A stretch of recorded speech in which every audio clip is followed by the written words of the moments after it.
Look at that double, triple humped lenticular cloud right there. It's a good one. All right, are we ready? Yep. Go team. Hey skiers, I'm Jeff from skiessentials.com. And I'm Bob. How's it going? Before we get into the skis behind us, Bob, I loved your cloud analysis. I'm a big fan of clouds. I don't know what like a cloud scientist is called, but someone who studies I clouds. really feel like I should know. I feel like this is something that I've learned before. I'm definitely obviously a level below that. You're a cloud hobbyist? Yeah, I guess so. Yeah, not a whole lot of science involved. Anyways, so this is an exciting one. This is the DPS Kaizen 105. DPS contacted us back in the winter. I want to say like late February, early March.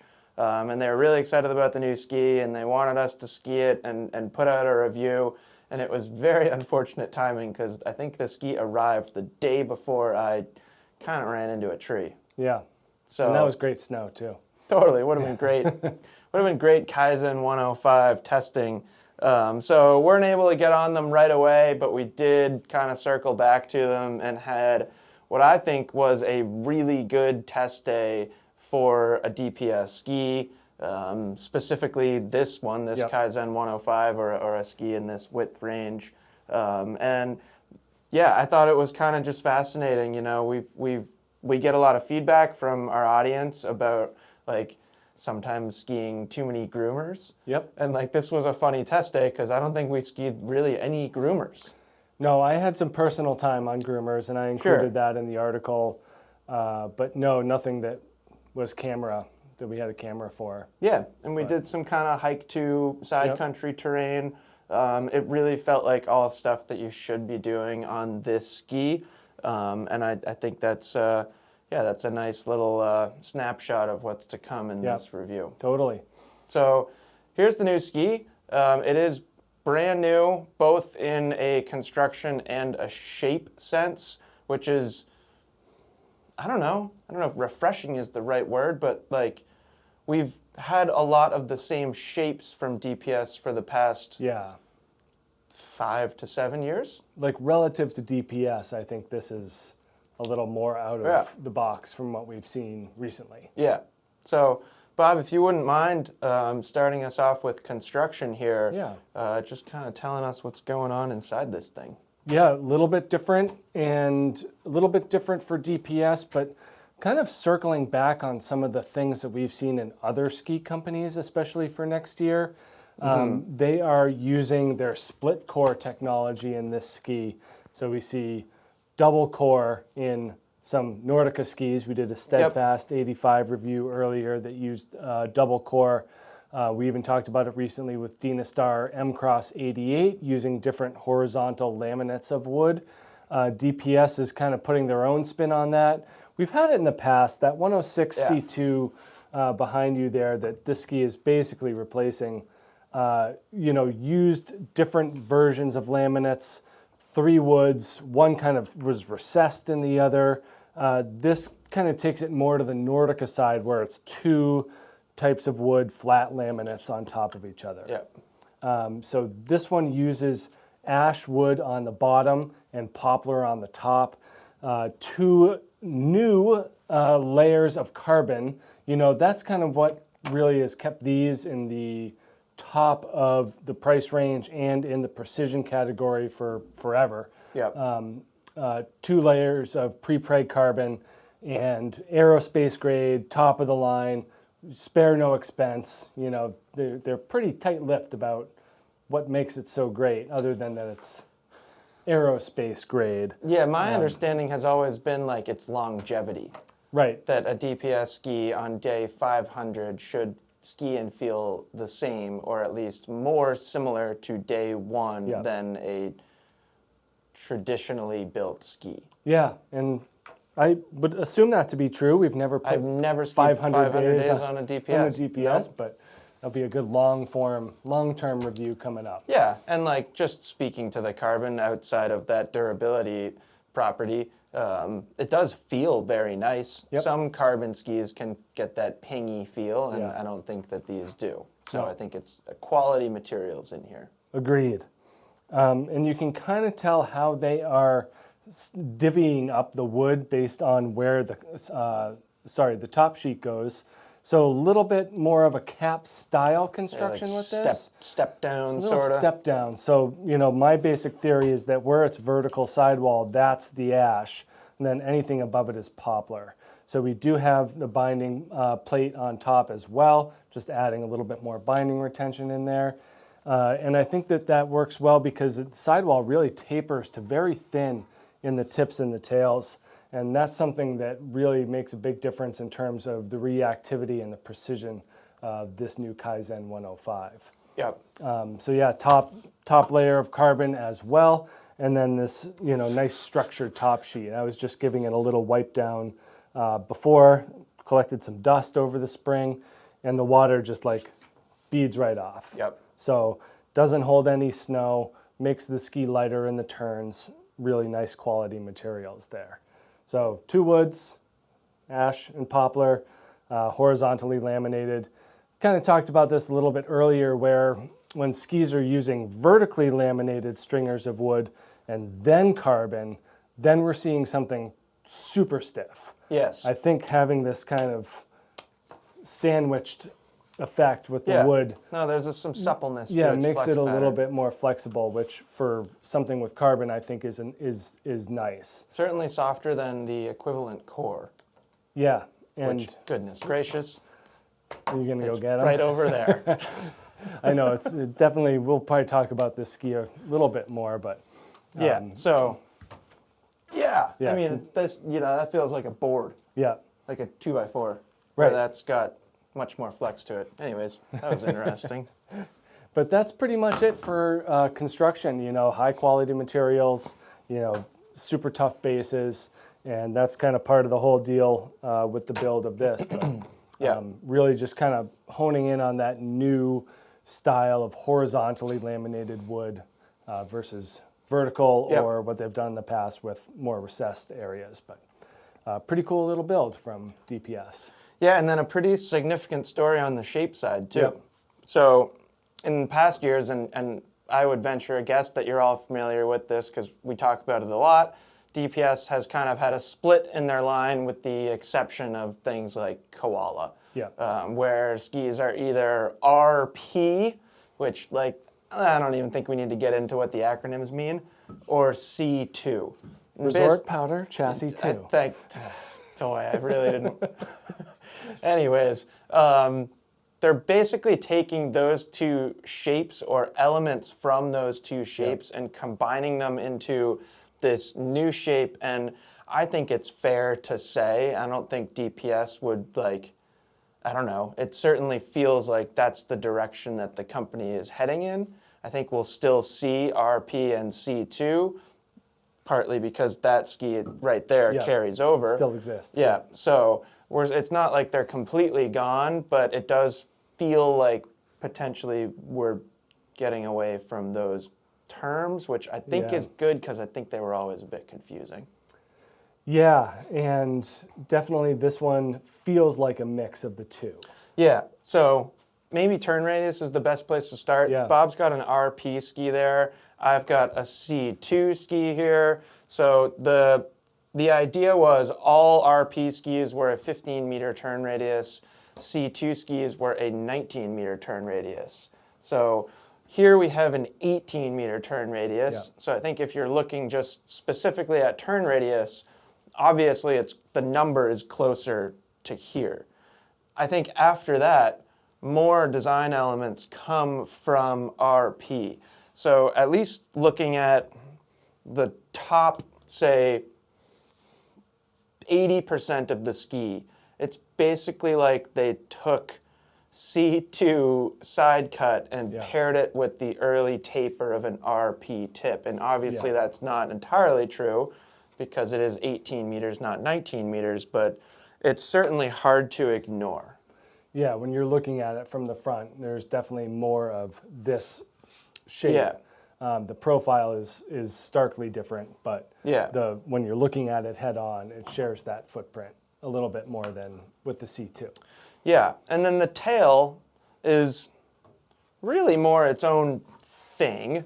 But, again, just kind of looking at its predecessors and its influencers, I do think it's fair to say it's closer to an RP tail from a kind of rocker and early taper perspective. Like this ski has got that really squared off finish. There is some taper here, but not nearly as much. And, you can see that this kind of reaches more of like sort of a pintail. Yep.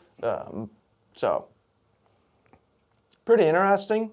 I don't think they've like really lengthened the rocker by, I don't know, from a length perspective, it's not drastically different, but it is cool to kind of just see the subtle elements in the shape and how they're blending the C2 and RP skis. And they are basically keeping the RP shaping. They're calling it powder, whereas this Kaizen falls into the directional category. Which is interesting to me because RP is also a directional ski, but I don't want to get into semantics. That's their job. So, yeah, that's about it. Anything you think we missed in construction or shape here, Bob? No, it'll kind of come through in performance how these elements contribute, know, especially with the shovel and the tail, I think. Yeah, so I guess we're there. We're there. So speaking to performance, Bob, I know you like them because you talked about how you like them moments before we started filming, so give me your take. Yeah, so similarly to how I enjoy that head core, I really have grown to like these carbon-powered skis because I'm heavy enough to bend them. Yep. That's more true with core than this, but I do think that you can still say the same things where a heavier skier has an easier time accessing the performance of this, whereas a lighter skier, especially in longer lengths, you can always size down and kind of get into more of the heart of the ski. But for a heavier skier like myself, 225 pounds, I'm bending this thing. Yep. And so I get the benefit of feeling that carbon at full flex. Yep. So on the groomers, and like I've experienced with both RP and C2, these skis like to be skied in the middle. They don't really enjoy being driven through the tips.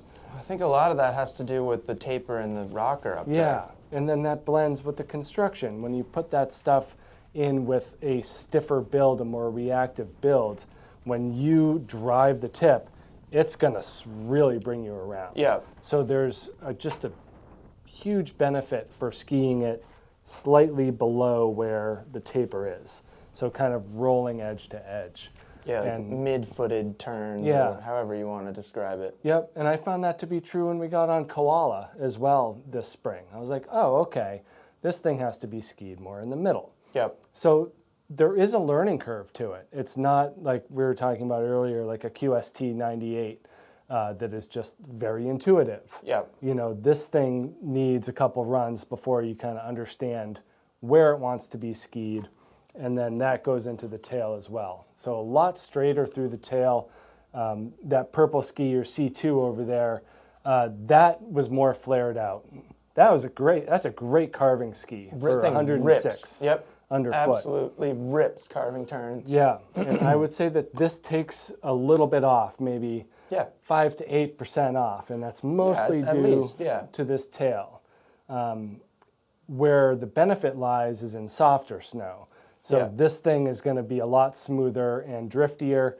I wouldn't go so far as to say this is a drifty or a surfy ski in soft snow, but more so than that. I always felt like that 106 was a wide, strong, on-trail carving ski that could go in softer snow. Yeah, it was like almost like low snow, big mountain ski, like big sweeping arcs through like chopped up bowls and stuff like that. Yeah. Loved it. Did great. But you try and make like quicker turns on it, like especially in like Vermont trees and stuff like that, and it complained a little bit. Yeah. And I don't know, I don't want to cut you off here, but I just can't help but bring this up. It's really interesting because on the 100 RP, comparing it to this, it's not that it felt catchy, but it like, sometimes it like turned too much. Yeah. Or like hooked up and like entered a turn when I didn't really want it to. So it's kind of like they took like the catch-free performance of it, but gave it more of like the user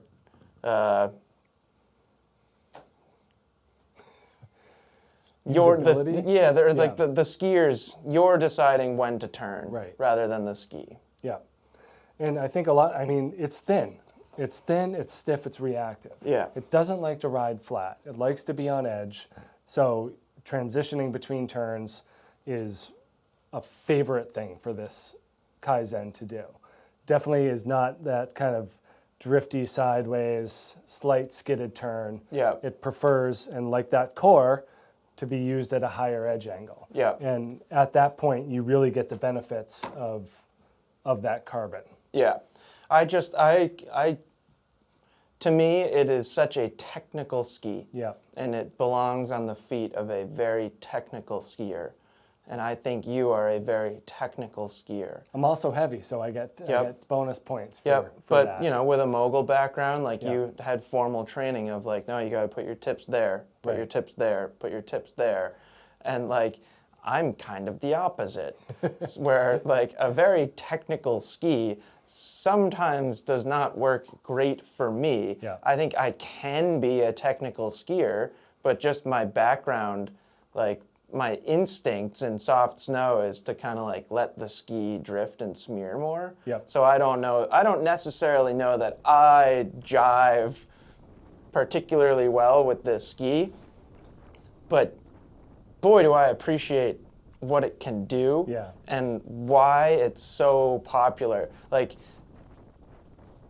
DPS skiers feel like their own breed. There goes the bind. Yeah, no more rubber band. No. Like when I think of a DPS skier, I think of somebody who's like skiing challenging, demanding lines, and like more of an adventure skier. Like, Yeah. not that any of you know him, but like my brother feels like a great DPS skier. He's always doing something, not just like skiing a groomer or like skiing lift service trees. He's out doing something. And we did that little side country hike just under the nose on Yep. Mansfield.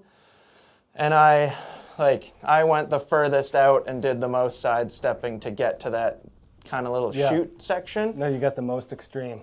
It definitely won't come through on camera, but it's like pretty steep right Yeah, oh, there. for sure. Yep. Especially the first like 40 feet. Yep. And Bob just filmed it on his cell phone. I'm glad we have a clip of it so you can understand what I'm talking about. But when I was standing up there, I couldn't help but think like, boy, do I have the right tool for this job. Yeah. Like this is so cool because like this is the intention of this ski. Like when DPS designed this ski, they might not have been picturing somebody in Vermont, but they were picturing somebody standing on like a little spine ridge section, looking down a line, being kind of nervous, and it did great. Now, I probably would have skied that section better if I was on a driftier ski, or I at least would have felt better, but it undeniably did it very, very, very well. Yeah, and a lot of the time that we had the camera pointed at us, we were on softer, Like kind of heavier snow. Yeah. Not always like the steepest, but again, when we were looking at the footage, we were like, this looks like what a DPS ski should be. Should be doing, yeah. As Yeah. opposed to my solo time on groomers going really fast. Right. You know, that there's other skis even in DPS's collection that are better suited for that. Yeah. So when I was skiing it, it's very, very quick. It's very reactive. It's basically like every single adjective that we've used to describe a head core, but it's a little softer. Yep. So I thought for me it allowed for a little bit more playfulness, like down in that kind of, I don't know, I always call them wishbone trees. Yeah, sure. Like there's kind of some fun little like side hill, like not like hips, but It's like a gully. It's our closest thing to like a gully. Little things to just kind of like go up and down, and I found that I could kind of load up load up the tail and pop and play off stuff like that. And yeah, it's super fun. I do think it's very fair to say, and we had this conversation just the other day in the office, like, it's not, and maybe you've said this already in this review, it's not super intuitive. Yeah. Like, you got to kind of get to know it, Yep. which isn't necessarily a bad thing, especially if it lasts for 500 ski days. Right. Then, like, you got plenty of time. You take 5 days, get to know it, and then you're going to have 495 fantastic ski days. Yeah. So it is just interesting where, like, other ski is, I don't know, I'm trying to think of something in the same width range. Maybe that Rossignol Sender 110 free. Yeah. That thing was pretty darn intuitive. You got on and it's like, yep. Yeah. Like QST 106. This is going to work. Just, yep. it feels instantly natural. Yeah, and I guess QST 106 would be a better comparison to this ski. But certainly neither one of those skis has that technical feel. Right. That, like, super responsive, very, very agile, precise feel. Yeah. So I think that's cool. Light enough for touring bindings, I'd say. Maybe. It's like Kind of like a hybrid. Yeah, the ash keeps it heavy. I think this 184 was about 1,900 grams. Yeah, so it's not like crazy. Yeah, when light. you compare it to that core that uses light wood. Yeah, sure. So there is that difference there. But it feels light on the feet, because it's thin. It has a super low swing weight. Really easy to get from one turn to the next. Do you want to talk about price? Not really, but I don't think anyone really wants to talk about the pricing of these So things. I think we're $1,550 now. Yeah, I think $1,549. But yeah. $1,549. Sorry. Sorry, $1. Save $1. Yeah. Now, we recently talked about those Storm Rider 95s with a pretty premium price tag on them. Yep. This is a couple $100 more. Yeah. So, like, true premium price tag. And, it's always interesting to have that conversation, like, how much is a QST 106? Is this twice as good? Right. I don't know. That's up to your pocketbook and your own personal situation, your wallet, pocketbook, whatever. So it's very interesting. I really liked your take on it. We get a lot of, not necessarily negative, but a lot of finger pointing at Chinese manufacturing. Every K2 video. Or line, at least one comment saying, I'll never buy a ski made in China. Yeah. It's crap. This, that, and the other. Right. American manufacturing is expensive. Right. I did a little bit of research on other American manufacturers. Yeah, like Moment. Yeah, Moment, Icelandic, stuff like that. Yeah. And they're up there. They're $850. Yeah, close to 1,000. 900, close to 1,000. But drastically different materials. They still use carbon, but it's not like they're using this aerospace grade carbon. Yeah, I think there's a difference in the quality of materials there. Yeah. But it is interesting. And it's still $600 more than another U.S. made ski. So it's hard to compare, those apples to each other, but it's easier when you're looking at a more global brand like Salomon, where you can say, okay, they're keeping their 106 to whatever, $700. Yeah. And what on earth makes this over twice as much? Yeah, and part of that is certainly just being made in the United States. Yep. Smaller batches. Yep. Different manufacturing costs. Yep. Different materials. Potentially higher labor costs. Yep. Stuff like that. Yeah. So that's all. It all goes in. I think it's a pretty shocking price. It's just like nothing you ever see around. Even when we're talking about Stokely's, it's up there. It's up there. So that's, like you said, it's a personal and financial decision for people to make. What justifies it? You do get the handmade in USA. You do get the high quality materials. Right. And you get a unique ski. Like, there's nothing, we've talked about the cores, but this is still a lot more unique and different than a head core 105. Totally. Yeah, and there's like an American flag underfoot. Yeah, it's pretty sweet. Yeah. Can't say that about many other skis. Nope. You want an American flag underfoot? You got to pay for it. $1,500. No, I joke, but I think it's pretty easy when you start to break it down to understand the cost. Yep. So that's it. That's the DPS Kaizen 105. As always, let us know if you have any questions about it. There are 2 other Kaizen skis, correct? The Kaizen Construction crosses over 2 other skis. Yeah, 100 and 112. and 112. Yep. Okay. So let us know if you have any questions, and we will talk to you soon. Bye.